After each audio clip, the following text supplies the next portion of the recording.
안녕하세요. 건강한 목사의 신앙생활입니다. 건강한 목사의 신앙생활은 그리스도인이 신앙생활하는 데 있어서 꼭 알아야 하거나 애매모호한 것을 성경적 원리에 맞게 적용하고 더욱 분명하게 신앙생활할 수 있도록 도와주는 코너입니다. 이 영상을 통하여 더욱 건강한 신앙생활을 하게 되길 바랍니다.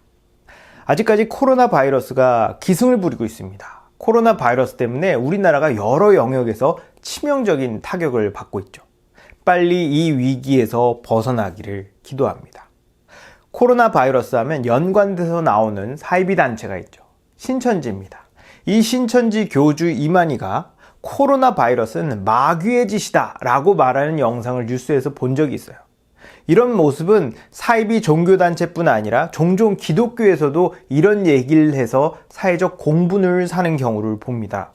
예를 들면 자연재해나 사회재난을 보고 하나님께서 치신 거다, 하나님의 심판이다 라고 공적인 자리에서 말하는 거죠.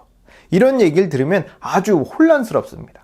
아니라고 하기도 그렇고 맞다고 하기도 그렇거든요.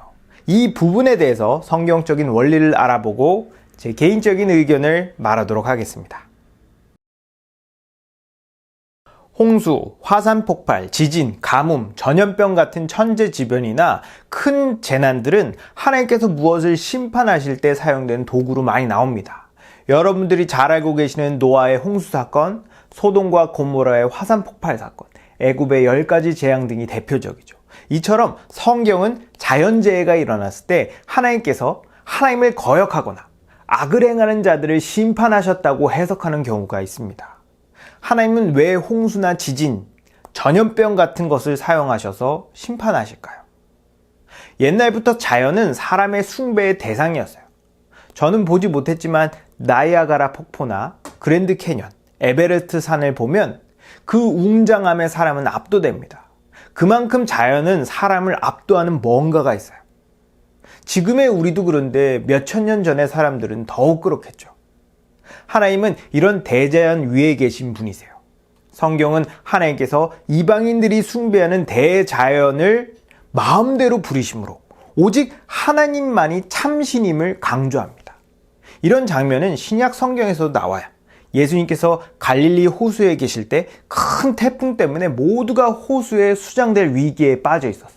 제자들은 예수님, 우리가 죽게 됐습니다. 어떻게 좀 해보세요 라고 말하자 예수님께서 바다와 바람을 꾸짖어요. 그러자 곧바로 잠잠해집니다. 자연을 마음대로 부릴 수 있다는 건 예수님께서 하나님을 드러내는 가장 확실한 표현 중에 하나예요. 이런 전능하신 하나님은 이 자연을 자신의 목적을 이루는 수단으로 사용하십니다. 이스라엘 민족이 애국 군대의 추격을 받을 때 홍해를 가르셔서 구원해내시고 애국 군대를 전멸시키죠. 이스라엘 민족이 가나안에서 아모리 부족과 전쟁할 때 하나님께서 큰 우박을 떨어뜨려서 전쟁에서 승리하게 하십니다. 또는 수년 동안 비를 내리지 않으셔서 이스라엘 민족을 궁지로 몰죠. 이처럼 하나님은 여러 가지 자연적인 현상을 가지고 하나님께서 이루고자 하시는 일을 이루십니다. 그러나 하나님은 아무 때나 막 그렇게 자연현상을 일으키지 않으세요. 반드시 그런 큰 사건이 일어나면 항상 그 당시에 일어난 현상의 의미와 의도를 선지자들에게 가르쳐 주십니다. 그리고 그 사건의 의미와 의도는 항상 하나님의 큰 그림, 즉 하나님의 구원 계획이라는 큰 틀 안에서 이루어지죠.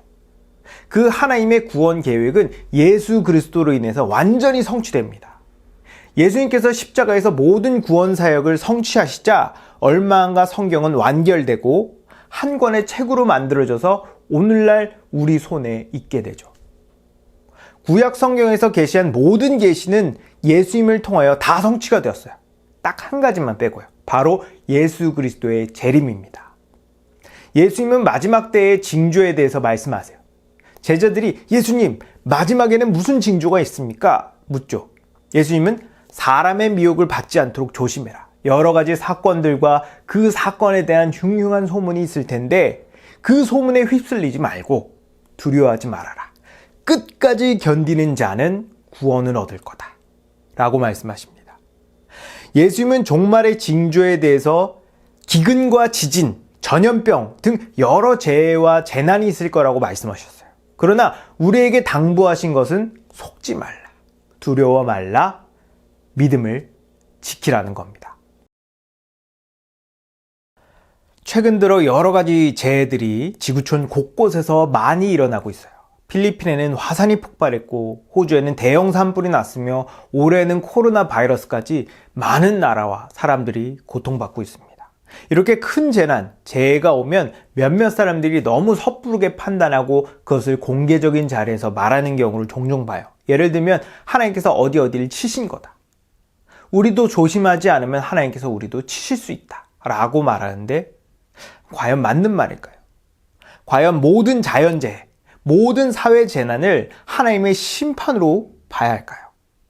이것을 저는 두 가지 측면으로 이해해야 한다고 생각해요. 한 가지는 넓은 측면, 다른 한 가지는 좁은 측면이에요. 먼저 넓은 측면을 설명하겠습니다. 이 세상은 죄로 인해 오염됐어요. 아담과 하와가 하나님의 뜻을 어기고 죄를 짓자 땅도 저주를 받습니다. 땅은 본래 사람에게 다스림을 받고 아낌없이 베풀어 주도록 창조됐어요. 그러나 땅이 저주를 받자 가시와 엉겅퀴를 내고 사람이 땀을 흘려야 땅의 소산물을 내어주도록 변했죠. 우리가 이 땅에 사는 것 자체가 일종의 하나님의 심판이에요. 물론 이 땅은 사람이 살 수 있고 나름 살만하지만 성경적인 관점으로 보면 한없이 부족하고 위험한 세상이에요. 자연은 늘 항상 두려움의 대상이었죠. 그래서 어느 종교든 옛날부터 큰 재난과 재해가 있으면 그것을 신의 경고 또는 심판이라고 생각했습니다. 모든 사람은 이 땅에 살면서 늘 생명의 위협을 느껴요. 이것은 단지 자연재해에 국한된 것이 아니라 사회구조, 경제구조에도 우리는 생명의 위협을 느끼죠. 강자에게는 약하고 약자에게는 강한 법체제, 돈이 돈을 벌어들이는 경제체제 등 가난하고 소외진 자들은 더더욱 못 살게 되는 세상에 우리가 살고 있어요. 이건 정도의 차이가 있을 뿐이지 선진국이든 후진국이든 모든 나라가 다 똑같습니다. 이 땅이 죄로 인해 저주받아 사람은 늘 다방면에서 생명의 위협을 받고 있고 실제로 생명을 잃죠. 이렇게 넓은 측면으로 보면 모든 재해와 재난은 하나님의 심판이라고 이해할 수 있어요. 그러나 동시에 반대로 해석할 수 있습니다. 본래 사람은 죄를 짓는 그 순간 죽을 운명이었어요. 그러나 하나님께서 은혜를 베푸셔서 즉각적으로 심판하지 않으시고 일종의 유예기간을 두십니다. 하나님은 많진 않지만 먹고 살 수 있는 양식이 나게 하시고 규칙적인 계절과 기후를 허락하시며 또 생계에 활용할 수 있는 각종 자원들을 주시죠. 이처럼 사람은 종족을 유지하고 계속 생존할 수 있었어요. 그러신 이유는 하나님께서 우리를 불쌍하게 여기셔서 우리를 다시 구원하시기로 작정하셨기 때문이에요. 그리고 예수님으로 인해 그 구원이 열렸습니다. 이 땅에 우리가 사는 것은 한편으로는 심판이지만 한편으로는 은혜예요. 이제 좁은 측면으로 설명해 드릴게요. 성경은 어떤 큰 자연재해나 사회재난이 벌어지면 이것이 어떤 의미와 의도가 있는지 구체적으로 설명해 줍니다. 애굽의 10가지 재앙은 애굽의 완악함 때문이었고 소돔과 고모라의 화산 폭발은 그들의 성적 윤리적 타락 때문이었어요. 가나안 전쟁에서 우박을 내리신 사건은 이스라엘을 전쟁에서 승리하게 하시려고 하신 겁니다. 북이스라엘의 가뭄은 엘리야를 통해서 하나님께서 참 하나님이심을 보이시려고 그런 거예요. 이처럼 성경에서 벌어진 자연재해는 특정 상황 가운데 특정한 목적이 있어서 일어난 겁니다. 그리고 반드시 성경은 그 목적을 해석해 주죠. 그러나 오늘날 벌어지는 자연재해와 재난에 대해서 성경은 구체적으로 그 의미와 의도를 설명해 주지 않아요. 왜냐하면 예수 그리스도로 인하여 하나님의 궁극적인 목적이 성취됐기 때문입니다. 우린 오늘날 완성된 상태의 성경책을 들고 다니죠. 성경이 완성된 이후 더 이상 하나님의 계시가 추가로 성경에 덧붙여지지 않아요. 그 이유는 예수 그리스도로 인해서 모든 계시가 완성됐기 때문이에요. 성경은 완결됐습니다. 성경이 완결되었다는 건 이 성경 한 권만 있으면 우리가 신앙을 가지고 이 세상을 살아가기에 충분하다는 뜻이에요. 이것을 성경의 충분성이라 말하죠. 하나님의 계시가 성경 한 권으로 완성됐기 때문에 이만희 같은 사람이 성경이 아닌 다른 데서 하늘의 계시를 받는 건 더 이상 하나님으로부터 온 것이 아닙니다. 어떤 사람은 그 자리에서 하나님과 대화하고 그 자리에서 하나님의 말씀을 받아 마치 구약의 선지자처럼 예언하는데 전부 가짜예요. 혹여나 진짜라고 한들 증명할 수 없습니다. 몇몇 초월적인 기적이나 사건을 그 증거라고 주장하는 경우가 있는데 어떤 기적을 보여줘도 그것이 하나님의 말씀이라는 증거가 될 수 없어요. 마태복음 7장에 보면 마지막 날에 여러 종교 지도자가 예수님 앞에 서요. 그들은 예수님께 주여, 주여, 우리가 주의 이름으로 선지자 노릇하며 주의 이름으로 귀신을 쫓아내며 주의 이름으로 많은 권능을 행했습니다 라고 말했죠. 그러자 예수님은 그들을 향해 이렇게 말씀하세요. 너희가 누군지 도무지 모르겠다. 불법을 행하는 자들아, 내게서 꺼져라. 우리는 오직 성경을 통해서 모든 영적인 것을 분별하고 오늘날 현실을 해석해야 합니다. 오늘날에도 여러 사회 재난이나 자연재해가 벌어지고 있는데 성경은 이 일에 대해서 아무 말도 안 해요. 2010년에 IT에서 지진이 일어났는데 성경은 왜 지진이 일어나는지 설명을 안 합니다. 2019년 호주에 대형 산불이 일어났는데 성경은 설명을 안 해요. 2020년 코로나 사태도 성경은 구체적인 설명을 안 합니다. 이처럼 오늘날 벌어지는 여러 재해, 재난을 하나님께서 왜 허락하시고 무슨 목적이 있는지 우린 몰라요. 게다가 우린 억지로 그 안에 담긴 구체적인 속뜻을 해석하려 할 필요가 없습니다. 그래서 좁은 측면으로 봤을 때 우리가 겪는 재해와 재난이 구체적으로 어떤 의미와 의도가 있는지 우린 알 수 없고 알 필요도 없어요. 그럼 우리는 이런 자연재해나 사회재난을 어떤 식으로 이해해야 바람직할까요? 첫째, 이런 재해와 재난에 대해 지나치게 그 의미와 의도를 파헤치려는 태도를 경계해야 합니다. 우린 여러 재난과 재해에 대해 하나님께서 구체적으로 어떤 의미와 의도를 가지고 계신지 모른다고 말했어요. 가끔 누가 설교에서 공개적으로 어느 나라가 우상을 섬겨서 하나님께서 지진으로 심판하신 거다. 어느 지역이 성적으로 타락해서 불과 유황으로 재앙을 내리신 거다 라고 말하는 경우가 있는데 이것은 그 사람의 추측일 뿐이에요. 많은 사람이 구약 성경을 근거로 그런 해석을 합니다. 그러나 구약 시대의 사건은 그 당시 그 대상에 대해 특정한 목적을 가지고 일어난 일이에요. 그리고 그 사건에 대해서 확실하게 선지자들에게 설명해 주셨죠. 우린 구약에 벌어진 사건들을 오늘날 일어난 상황에 똑같이 대입하면 안 됩니다. 우리는 오늘날 벌어지고 있는 재해와 재난에 대해 하나님께서 어떤 의도를 가지고 있는지 구체적으로 알 필요가 없어요. 그 사건을 개인적으로 이해하고 자기에게 적용하는 것은 괜찮을지 모르겠어요. 그러나 그것을 공개적인 자리에서 하나님의 말씀인 것처럼 말하는 건 엄청난 죄입니다. 그럴 수 있다와 그렇다는 전혀 다른 얘기죠. 그럴 수 있다는 말도 신중에 신중을 가해야 하는데 그렇다는 얘기를 공식적인 자리에서 얘기하는 건 용납될 수 없어요. 둘째로 이런 자연재해, 사회재난은 종말이 가까이 왔다는 징조로서 이해해야 합니다. 제자들은 예수님께 마지막 날에 무슨 일이 일어날 건지 물어봤어요.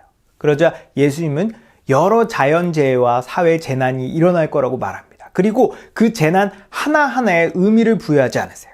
그리고 우리에게 속지 말고 깨어있으라고 말합니다. 우리는 굳이 재난과 재해 속에 감춰져 있는 의미와 의도를 파헤칠 필요가 없어요. 중요한 건 이러한 일이 일어났을 때마다 여러 미혹하는 말들이 난무할 건데 우리가 미혹되지 않고 믿음을 지켜야 한다는 겁니다. 이런 자연재해와 사회재난은 과거에도 있었고 지금도 있고 앞으로도 있을 거예요. 그때그때마다 우리는 그 의미와 의도를 완벽하게 파악할 수 없어요.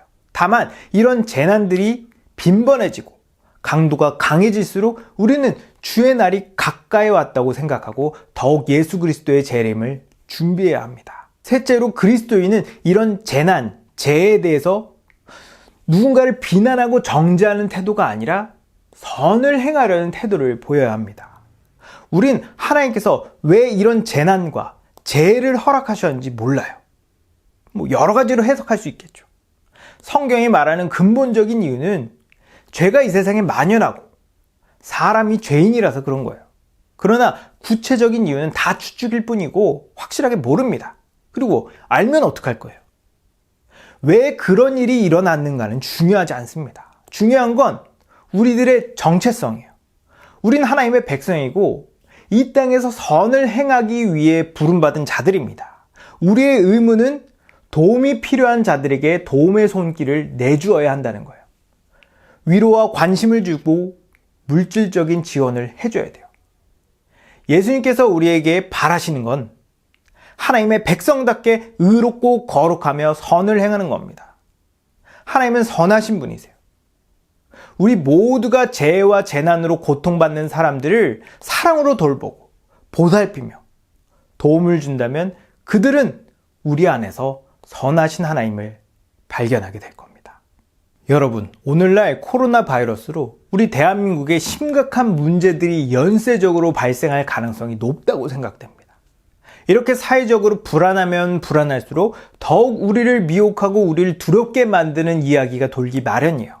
그러나 그리스도인은 어떤 상황에 처해 있더라도 두려워할 이유가 없어요. 왜냐하면 우리에게는 모든 만물 위에 계신 예수님께서 우리를 눈동자처럼 지켜보고 있기 때문입니다.